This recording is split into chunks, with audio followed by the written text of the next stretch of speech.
पाणी 4 ते 5 किलोमीटर विकत आणून पाणी झाडांना घालत आहे।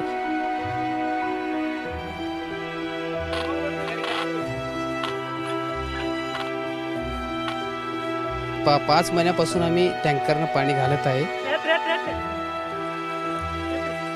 आता 1 वर्ष झालं पाऊस कमी आहे। गेल्या वर्षी दुष्काळ पडल्यामुळे पाण्याचा टंचाई आलेला आहे।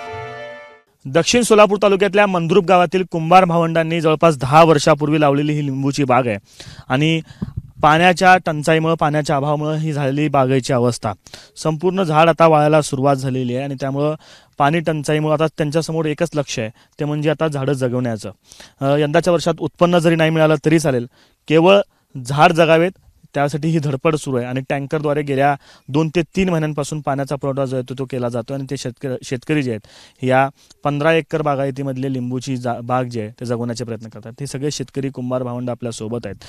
तुम्ही 7 भावंड आहात आणि 7 भावंडांची 15 एकर ही बाग आहे। 10 वर्षांपूर्वी लावलेले झाडं अक्षरशः आता वाळून जायला सुरुवात झालेली आहे, कशा पद्धतीने जगवताय? सर, आता आम्ही गेल्या वर्षी दुष्काळामुळे पाण्याचा प्रॉब्लेम झालेला आहे। 5 महिन्यापासून आम्ही टँकरनं पाणी घालत आहे। ते रोज 5,000चा खर्च आहे आणि आम्ही पाणी 4 ते 5 किलोमीटर न विकत आणून पाणी झाडांना घालत आहे। फक्त फळाचं आम्ही हे केलं नाही, फक्त झाड जगवण्यासाठी आम्ही प्रयत्न करू लागलो आहे।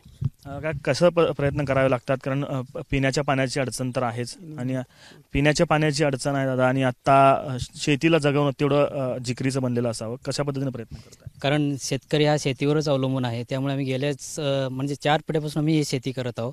त्याच्यानंतर आता 10 वर्षापासून नवीन लागवड फळ आहे।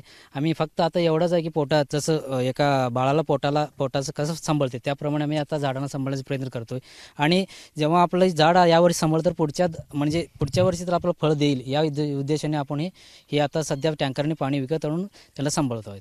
आता किती वर्षापूर्वी लावलेली बाग आहे आणि किती झाडं होती त्यावेळेस आणि आता काय परिस्थिती? हे कमीत कमी 10 वर्षाचं खालचे झाड लावलेलं आहे। त्यावेळी 15 एकर जमिनीवर एकरी 100 झाडं लावलेलं आहे। मग त्याच्यात आता सर्व झाडं आलेले आहेत। मग आता 1 वर्ष झालं पाऊस कमी आहे। गेल्या वर्षी दुष्काळ पडल्यामुळं हे पाण्याचा टंचाई आलेला आहे। हे उत्पन्न 25% खर्च 50% व्हायला आहे। झाडं जगवायची कशी? आधी पाण्याचा काय सोर्स होता? टँकरच्या आधी काय विहीर होती? विहीर होतं, बोर होतं, सगळ्याला पाणी भरपूर होतं आधी पहिला। आता ह्या 2 वर्षात पाणी कमी झालेलं आहे।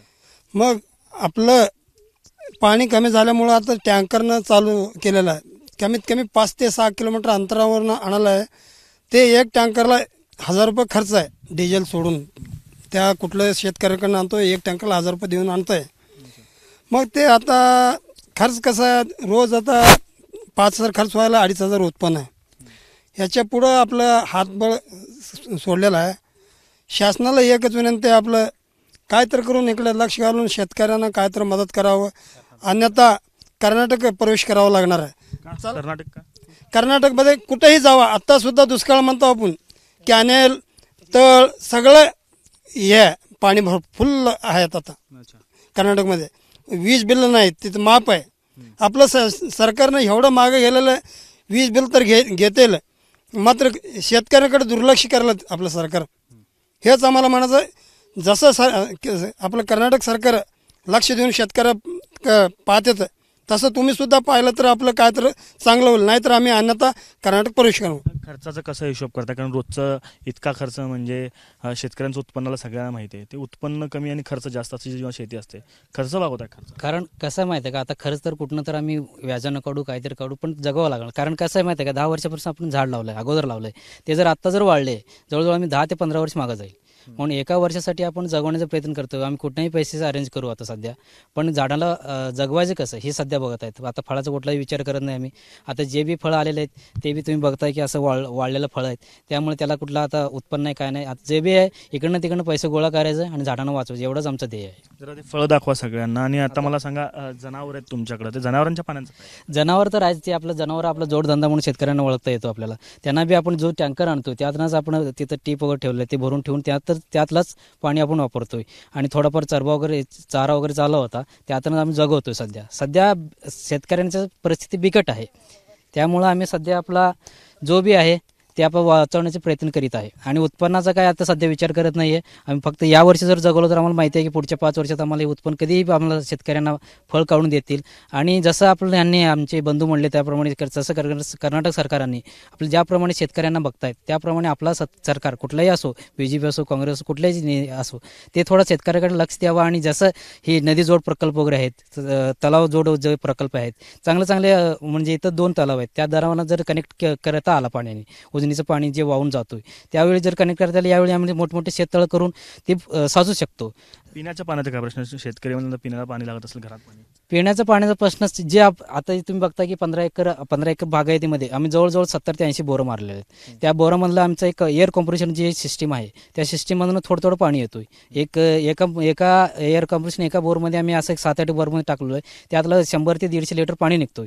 तो पाणी आम्ही पिण्यासाठी वापरतो सध्या. आता हे जगण्यासाठी धडपड आहे, स्वतःच्या जगण्यासाठी थेंब पाणी जे आहे ते काढून पिण्यासाठी वापरावं लागतं. तर दुसरीकडे जनावरांना जगवण्यासाठी टँकरनं जे पाणी येतं त्या वॉलमधनं निघणारं पाणी जगवावं लागतं. आणि ही अशी वाळलेली झाडं जी आहेत ती जगवण्यासाठी देखील पाणी विकत घेण्याची परिस्थिती जी आहे ती शेतकऱ्यांवरती आली आहे. केवळ हे एका कुंभार कुटुंबाची कथा नाही आहे, तर सोलापूर जिल्ह्यातले अनेक कुटुंब आहेत, अनेक घरं आहेत, त्यांना या पाण्यासाठी धडपड करावी लागते.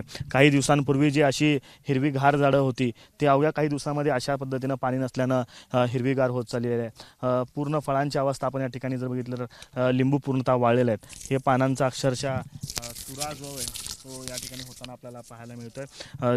खरं तर 1 वर्ष जे आहे ती कळ सोसावी लागणार आहे आणि ते दुष्काळाचा असा सामना करावा लागला. आणि या काळात जर पाणी मिळालं नाही तर गेल्या 10 वर्षांची मेहनत जी आहे ती वाया जाईल. या हेतूनं खर्च का करावा लागू नये, कर्ज जरी घेतलं तरी हीच बाग जगवण्यासाठीची धडपड जी आहे ते शेतकरी करताना आपल्याला ठिकठिकाणी पाहायला मिळतात. कॅमेरा पर्सन अय्यूब कागदीसह आफताब शेख, एबीपी माझा, मंद्रुप, सोलापूर. एबीपी माझा, उघडा डोळे बघा नीट.